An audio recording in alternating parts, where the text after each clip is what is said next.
the startup level control valve, 142, and then the 141 valve, which is the main flow path we use during full load conditions. That goes into the boiler and the economizer section, and then up into the drum to maintain drum level. And that is the big picture of the condensate and feed system. But you, my fine readers, are not satisfied with any big picture. You want interesting details. Well, I am here to provide them. So, the condensate pumps have to have a minimum flow to prevent cavitation. That minimum flow is provided through a recirc valve.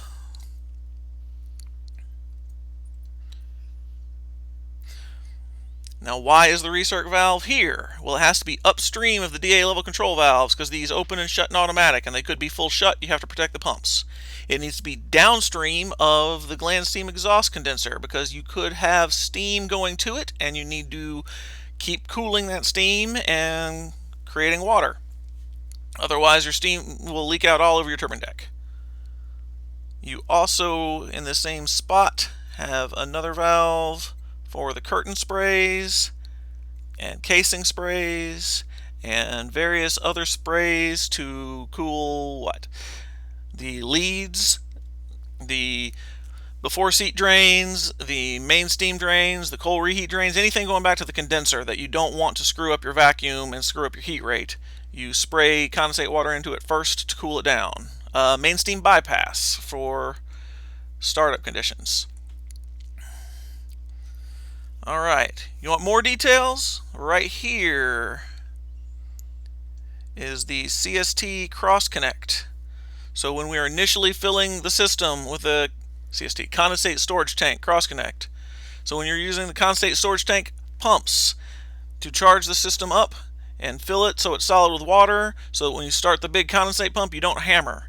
And you can charge it to 140 pounds, and that will reduce the amount of stress on the system during pump starts. Tapping off right there and going out, you have another cooling spray, and this one is going to the 17th floor for the aux steam header. Boogla boogla, what's next? Let's see, downstream of the polishers we are adding hypochlorite. That's not true. We are not adding hypochlorite. I have no idea why that word popped out of my mouth just then. We are adding ammonia to raise the pH. We are injecting oxygen to create a passivation layer on the inside of the pipes. And we are taking a sample. And those three little lines are right next to each other. Anything else to add here? Downstream of the gland steam condenser and upstream, well, actually, hang on.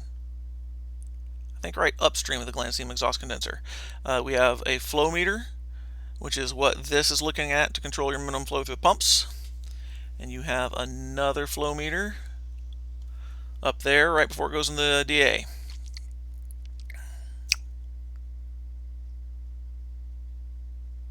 Alright, that's all I'm going to do there. Boiler feed pumps. Let's see, we also have a cross connect from the condensate storage system so that we can do a fill prior to starting a pump. And that is right there on the discharge side of heater 5 on the second floor behind the rail. What else are we doing here? Let's see. We've got a tap here, and this is off a early stage of that feed pump. This discharge header at full load is going to be around 3,000 psi, and this spray that taps off an earlier stage is only around 1,000 psi. And this is a temperation for the reheat steam. And similarly, you come up here and just before you get to the 142 valve, you've got a tap off. And that goes up to the 15th floor, and there you've got another attemperation that is going to the primary superheat. Let's see, primary superheat. And you've got another attemperation, and this time it's split into north and south sides for finer control, and that is going to the tertiary superheat.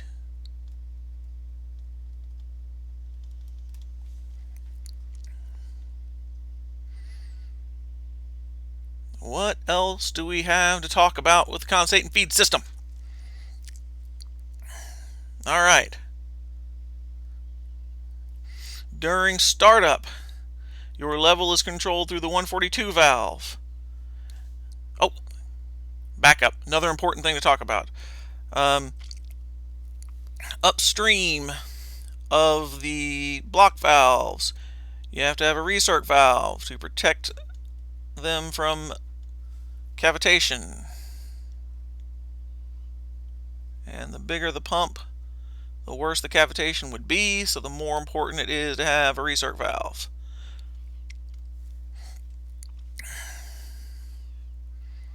All right.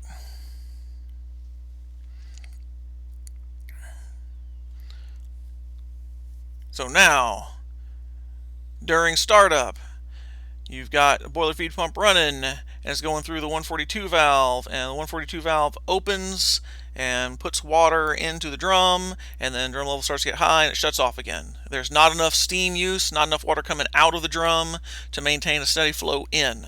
So we do these little batch adds, and the 142 valve throttles open and shut to do that.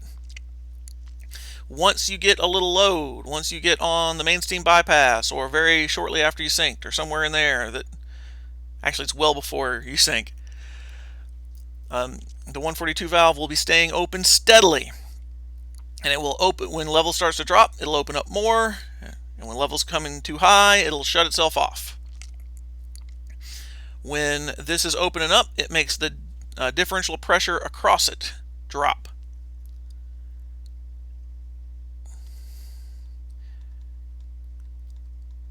And when it drops below 150 psi, then your pump will speed up.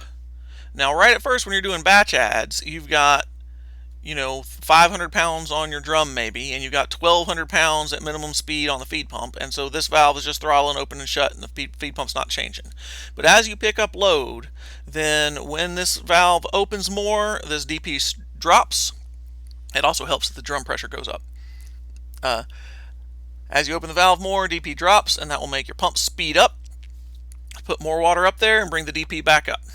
And that process will repeat for a while, and eventually this valve will get to about 90% open, and the logic will change, and this valve will just stay open all the time, and the pump speed will be what's accounting for the flow going to the drum. Let's see. There is a manual isolation, and a check valve, and a flow meter. Alright, last thing to talk about is 3-element control. In single element control, which is kind of what I was describing, where the control process is only looking at the level, the thing it's controlling. Level starts to drop, speed picks up, level starts to get high, speed backs off. The problem with this is that level is a lagging indication of changes in the system. What moves first is the steam flow to the turbine. So as load goes up and steam flow goes up, we see that, and it will immediately give you more flow. So in 3-element control, what you are controlling is steam flow out, and you are balancing that with feed flow in without waiting for a change in level. And then if for whatever transmitter difference reason or whatever else can change in the plant that will make these deviate from each other, and then that level starts to creep down, then the third element in your 3-element control is level. And so it trims to match the level. Control of level in your DA storage tank follows the same rules. So instead of looking at steam flow, it's looking at feed flow, but we already established that that's tracking. And then as soon as feed flow changes, then the DA level control valves will open up more to try and match the condensate flow to the feed flow, because the go-ins and the go-outs should match. And that is today's fabulous lesson on condensate and feedwater systems. Thank you very much, everyone, for playing at home.